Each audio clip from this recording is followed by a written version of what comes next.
Fala, meus amigos, família tricolor. Caramba, já é sexta-feira de novo. Parece que foi ontem que eu falei, pô, sexta-feira. Minha sexta-feira antigamente era o crime, hoje eu sou um velhinho cansado. Caramba, como o tempo passa rápido, né? A gente vai, nesse mundo maluco que a gente vive, não sei se você tem essa impressão, parece que os dias estão passando mais rápido do que o normal. Não sei, tem um estudo que fala por que isso acontece, mas eu não faço a menor ideia por que isso acontece. Em todo caso, sejam bem-vindos, mais um vídeo hoje. Sexta-feira, amanhã a gente vem com um pré-jogo, finalmente um pré-jogo do São Paulo contra o Botafogo, que ontem foi eliminado pelo Vasco da Gama. Eu fiquei pensando na trajetória da Copa do Brasil do São Paulo, se o São Paulo tivesse passado pelo Atlético, como é que será que a gente estaria nessa Copa do Brasil? Teria enfrentado o Corinthians, será que teria passado pelo Corinthians, repetindo 2023? Em todo caso, eu acho que dos prejuízos, o menor, porque pra mim, eu já falei pra vocês, não sei se vocês concordam, depois que o São Paulo foi campeão da Copa do Brasil em 2023, eu tirei esse peso dessa competição. Claro, não tô dizendo que eu não acho importante, não comemoraria 1000 vezes se o São Paulo fosse campeão de novo, mas acho que tirou um peso das nossas costas, né, dessa vergonha de não ter sido campeão. Quer dizer, nem sei se é uma vergonha, mas acho que para um time grande ser campeão da Copa do Brasil. Então, pra mim, eu me divirto agora assistindo. Ontem eu assisti os 2 jogos, e aí vai ter agora Corinthians e Cruzeiro, né, Fluminense e Vasco, com a competição que se tirei o peso dessa competição. E agora a gente vai pegar o Botafogo, eliminado, que vem aí o Textor dando entrevista, sendo muito criticado, tá vendo, gente? A gente conversa aqui, né? Eu falo sempre pra vocês. Ah, SAF não é solução de tudo, SAF não é garantia de resolver os problemas. Eu converso muito isso com o Jova, porque o Jova tem uma opinião que eu entendo e respeito muito a opinião dele, que ele fala que o mal já está implantado no São Paulo, né? Já está lá, pior não vai ser. Então, mesmo que eu seja esse meu argumento, né, que a SAF não resolve todos os problemas, que pode ser pior, o Jova acha que pior do que tá com os caras que estão lá não fica. Então, eu, sinceramente, mas eu fico muito preocupado com o SAF. Sabe o que me preocupa na SAF? Vamos supor, o maluco compra o São Paulo. Aí amanhã ele fala assim, eu quero que virar um time só de sub-20. É meu, eu faço o que eu quiser. Então, a partir de amanhã, o São Paulo continua sendo um time de futebol, só que sub-20. Só pode jogar até 20 anos para eu vender, para lucrar. Eu não sei, eu fico muito preocupado. Ainda mais pensando em quem teria coragem de investir no São Paulo com os caras que estão lá. Porque você vai ter que ter um relacionamento com os caras que estão lá, que eles não vão querer largar o osso. Mas justamente por saber que esses caras nunca vão querer largar o osso, eu acho que o São Paulo nunca vai virar SAF. O que eu acho em relação à SAF, que eu já falei aqui com vocês algumas vezes, é o seguinte: os 2 maiores clubes do Brasil hoje não são SAF. Se organizaram, principalmente o Flamengo, né? Teve uma reestruturação financeira sem virar SAF. E tá aí faturando bilhões. Bom, mas isso é um assunto que a gente vem discutindo há muito tempo. E não vai ter fim, né? Sempre vai ter exemplo bom, exemplo ruim. Mas eu fico muito preocupado. O Botafogo, para mim, é um exemplo bem claro. Ainda mais o Botafogo tem um monte de problema também. Fiscal, de empréstimo, de uma confusão danada, aquela SAF deles. Meus amigos, estamos aqui com os presentes. Esses presentes estão encalhados, hein? Também não teve jogo, né? O número de inscrição não cresce tanto. Mas se você não é inscrito do canal, por favor, se inscreva. Deixa o like já, para mais gente assistir o vídeo, ficar informada sobre o São Paulo. E um abraço para os amigos do Pix, tá aqui o nosso QR Code do Pix. Um abraço para o Enzo de Medeiros Rodrigues, Silas Augusto de Oliveira, Paulo Henrique Moraes e o Leonardo Hasenfratz. Olha que nome legal. Hasenfratz, muito obrigado. Temos o nosso Apoia-se também, aqui tá na descrição do vídeo, tá? Antes da gente continuar, que eu quero falar para vocês, estou muito empolgado. Eu comecei a ver as informações sobre o Lucas, né? Uma reportagem que eu vi, que o Lucas é um novo jogador, só que aí no final da reportagem tem uma notícia lá que me pegou, quer dizer, não me pegou de surpresa, não vou falar isso, não me pegou de surpresa, mas me deixou um tanto decepcionado, porque é em relação ao jogo do São Paulo contra a LDU na Libertadores, os 2 jogos. Eu vou passar para vocês essa informação, mas é aquilo que eu falei para vocês, gente, eu tô procurando notícia boa, tô procurando notícia boa pra gente comemorar como torcedor, porque se for olhar a realidade do São Paulo hoje, né, principalmente administrativamente, a gente chora, mas vamos ver dentro de campo, né? Vamos achar notícia boa. Quero falar para vocês. Antes, olha só, eu não posso esquecer, gente, o penúltimo aviso da jornada Python da hashtag, aquele curso de graça para você conferir e ficar por dentro dessa jornada, porque é o seguinte, você vai aprender a construir 4 projetos completos de Python, que o Python é uma das linguagens de programação mais usadas e que são mais valorizadas nas empresas, né? Você pode aplicar em qualquer área e o mais importante, você não precisa saber nada de Python para fazer esse curso, porque é tudo explicado didaticamente. Você vai ter projeto de automação de tarefa, de análise de dados, criação de site, gente, criação de site e até um projeto de inteligência artificial. Quando acontece o curso, Barolo? 15 a 18 de setembro. O que você tem que fazer? Só ir na descrição do vídeo, o primeiro link, você clica, já garante a sua vaga. Lembrando, gente, curso de graça, você não vai pagar nada para você aprimorar sua área de trabalho, se destacar no trabalho, para você ter a sua... se destacar em qualquer área de atuação, criação de site, inteligência artificial, não perca tempo, gente, garanta a sua vaga, entra lá no link, a hashtag essa empresa super séria, super bacana, primeiro link da descrição, você faz o seu cadastro, já garante a sua vaga lá, tá? No vídeo de ontem falamos sobre a revolta da torcida, que muita gente concordou comigo, aliás, cada postagem do São Paulo, cada machadada é uma minhoca, as críticas disparam. Falamos sobre a obrigação de compra do Enzo, que bateu a meta, e eu vi os comentários, vocês concordaram. E falamos da venda da base do São Paulo comparada com a base do Palmeiras. Vou deixar na janelinha, tá?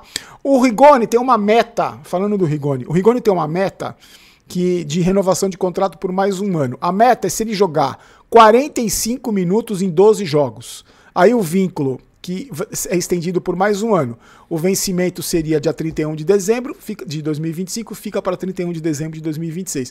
Só lembrando, o São Paulo tem pelo menos 18 jogos até o final do ano, ou 21, caso chegue na final da Libertadores. Vai bater essa meta aí, lógico que vai bater essa meta, né? Teve uma mudança no departamento médico do São Paulo que pouca gente falou, tá? O Ricardo Galotti, um dos médicos do São Paulo, saiu do clube, fez uma postagem no story dele do Instagram, dizendo que foi o último dia ontem foi o último dia do São Paulo, me despeço, muito obrigado.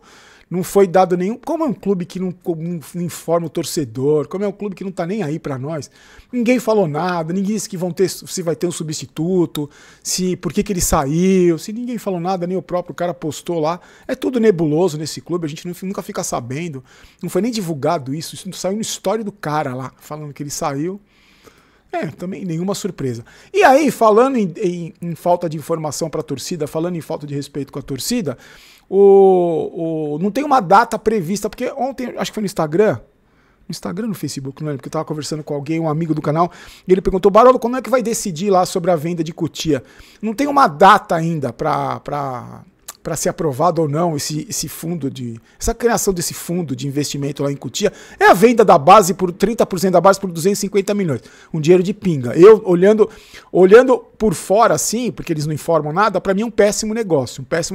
Você vai vender 30% da base por um valor que custa menos do que o zagueiro vendido pelo Palmeiras. Só que aí, o que está acontecendo? Aquilo que a gente vem conversando com vocês há alguns dias. O clima no São Paulo está péssimo em virtude disso. Uma discussão atrás da outra. Os próprios conselheiros que estão lá, que babam ovo do Casares, estão com o pé atrás. E ele falou que ele vai fazer, se tiver que fazer 1000 reuniões para explicar para os conselheiros, ele vai fazer as reuniões com todos os conselheiros. Conselheiro, sim, o torcedor que se dane, né, Casares? O torcedor que se dane. Eu só anuncio aí se vendi 30% ou não. Tento convencer os caras lá que provavelmente vão votar na eleição do presidente. Você só tá preocupado com esses caras. No São Paulo a preocupação é agradar conselheiro. A preocupação dessa gestão é agradar conselheiro e agradar sócio, colocando luz na bocha pro cara votar no conselheiro que eles querem. Então, para que explicar pra torcida, né? Não precisa, né? Pra que 22 milhões de torcedores que se dane? Comprando ingresso caro, né? Dando dinheiro pro clube é o que interessa. O resto, que o torcedor que se exploda na gestão desses caras aí. Antes de falar do Lucas, deixa eu falar o Ferreira. O Ferreirinha teria tido uma proposta recusada do Besiktas lá, o São Paulo não estaria interessado em se livrar dele.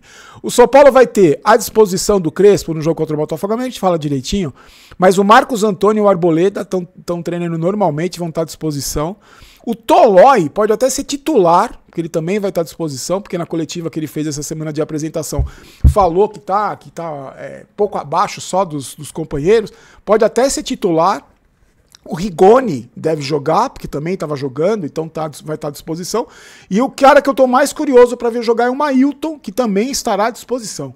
Então, eu estou otimista com relação à recuperação. Bom, pelo menos quando a gente fez um vídeo, a gente gravou um vídeo falando sobre quem poderia se recuperar, eram esses dois aí que acabaram, foram só os dois mesmo, o Arboleda e o Marcos Antônio. O resto continua todo mundo estrupiado, Alisson, todo mundo lá tá com tudo detonado, ninguém vai voltar, só o Marcos Antônio e o Arboleda. Antes da gente falar dessa boa notícia, só lembrando que somos patrocinados pela KTO, amanhã já tem rodada do Campeonato Brasileiro, se você quiser se divertir. Eu falo pra vocês, né, eu gosto de apostar nos times que internacionais. Amanhã tem Inter e Juventus, amanhã é um jogão, Juventus e Inter. E um jogão para apostar, porra, um empatezinho amanhã. E também secar os adversários do São Paulo, que estão ali na posição, na tabela, disputando posição. Eu sempre faço isso, porque aí eu me divirto com a aposta esportiva, sempre aposto os meus cincão, mais do que isso não. E aí eu fico acompanhando os jogos, torcendo, aí os resultados me alegram, tanto quando eu ganho a aposta, como me alegram quando o São Paulo vai melhorando ali na tabela. Se você quiser fazer o mesmo como eu, o mesmo que eu, sempre com responsabilidade, no primeiro link da descrição, você clica, você olhou para baixo aqui, você vê, você já clica, faz o seu cadastro, se divirta sempre com apostas esportivas. Certo, meus amigos? Ó, uma reportagem hoje, eu não lembro de onde eu vi, acho que foi no UOL, no GE, não lembro onde eu vi exatamente, Gazeta Esportiva, eu não lembro onde eu vi exatamente. Uma reportagem mostrando, dizendo o seguinte, que o Lucas é outro cara, depois que ele fez a artroscopia no joelho, né, foi sábado retrasado, né, depois que ele, ou passado, não lembro, depois que ele fez a artroscopia, é outro jogador, porque ele recuperou, segundo essa reportagem, o entusiasmo, porque ele estava sofrendo muito com dor, né, depois que ele bateu o joelho, voltou, bateu de novo, aquela pataquada, ele estaria sofrendo muito e não estava tão empolgado por sofrer com dor. Aí ele fez a tal da artroscopia, a gente falou aqui, o Moisés Cohen lá, que é o médico, lembrando, é o médico particular do Lucas, é um consultor do São Paulo, falou que o joelho do Lucas está curado, que ele está zerado, que fizeram essa artroscopia, não viram nada de errado com o joelho do Lucas, e segundo o médico, só dependia do Lucas. Voltar só depende do Lucas. E agora, pela empolgação dele, pela empolgação com que ele está treinando, hoje ele foi ver o jogo do Sub-20, pela empolgação que ele está treinando, ele não tem mais nada no joelho, ele pode voltar. Então aí, bom, Barolo, que notícia boa, então teremos Lucas contra a LDU já voando no primeiro jogo lá em Quito, na altitude? Não. Sabe por quê? Eu estava vendo nessa mesma reportagem que a expectativa do São Paulo em relação ao Lucas é que ele jogue a semifinal da Libertadores se o São Paulo passar. Então não é nem no primeiro jogo, nem no segundo jogo contra a LDU. Seria na semifinal só, se o São Paulo passar. Aí, bom, é que ele fez a artroscopia, né, gente? A artroscopia não é um procedimento simples que você, no dia seguinte você está recuperado. Ainda mais no São Paulo, né? Então, eu acho que é uma ótima notícia, né? Então, eu tô com a esperança de ver um novo Lucas, só que Lucas, se o São Paulo não chegar na semifinal, se o seu novo Lucas só no Campeonato Brasileiro, né, aí é para buscar vaga na Libertadores, entrar no G4, aí entre você e o Oscar, porque a gente está esperando você e o Oscar, a gente está esperando você e o Oscar jogarem em 2025, vocês ainda não jogaram, vocês não fizeram nada em 2025. A gente gostaria muito que vocês estivessem presentes na Libertadores, porque vocês são os jogadores mais caros do elenco, vocês são os maiores salários, vocês são as maiores estrelas. Então eu gostaria, muito bom saber que você está curado e muito bom saber que você está empolgado, que você recuperou a motivação, está sem dor. Mas eu ficaria mais contente ainda se eu visse você jogando com a camisa do São Paulo jogos decisivos e importantes, como serão esses dois jogos importantes contra a LDU. Em todo caso, gente, aquela história, estou procurando notícia boa até no teto, e se ele está se sentindo recuperado, e o médico falou que ele está curado, agora é só uma questão de tempo. O problema é quanto tempo, porque estamos falando do departamento médico do São Paulo Futebol Clube, de recuperação do São Paulo Futebol Clube. Certo, meus queridos? Voltamos amanhã, então. Agradeço você. Na janelinha vai o vídeo de ontem, caso você não tenha visto. Se inscreva. Agradeço aos amigos que ficaram contentes pelo resultado dos exames do tiozinho, que estão todos ok. E agora só a manutenção. Eu estava falando com o Mesquita hoje, lá do manicômio. Falei pra ele, porque eu tenho que tomar uns remédios, né, pra prevenção e tudo. Aí eu falei, o problema não é tomar remédio, o problema é lembrar de tomar remédio e o problema é não confundir com os remédios da Ela, que de vez em quando eu tomo. Que fica um no pirizinho do lado do outro, eu tomo o outro. Mas agradeço muito aos amigos que ficaram felizes. Eu sempre gosto de contar as coisas pra vocês aqui, que a gente conta pros amigos, principalmente as notícias boas. Certo, meus queridos? Ótima sexta-feira pra você. Sempre aconselho, devagar nas canjibrinas. Hoje a Erika me ligou e falou assim, estou colocando cerveja na geladeira, comprei uns petiscos e tal. Me animei, me animei. Hoje nós vamos dormir no sofá, meio tomar umas canjibrinas, vamos dormir assistindo série. Agora nós estamos assistindo uma série que ela começou a ver, que a gente começou a ver, eu achei chata. Aí eu durmo e ela fica assistindo sozinha. Aí quando eu acordo ela tá dormindo também. Hoje com cerveja, então, quem sabe uma noite, né? Romântica e tal, até parece. Vamos lá, meus amigos, fiquem com Deus. A gente volta amanhã, tá? Amanhã eu volto, posto às 7 horas da noite normal, o pré-jogo contra o Botafogo. Que bom que essa maldita data FIFA acabou. Já vai ter campeonato internacional, já vai ter campeonato italiano, alemão. A gente volta a se divertir com o futebol. Fiquem com Deus, forte abraço. Tchau, tchau.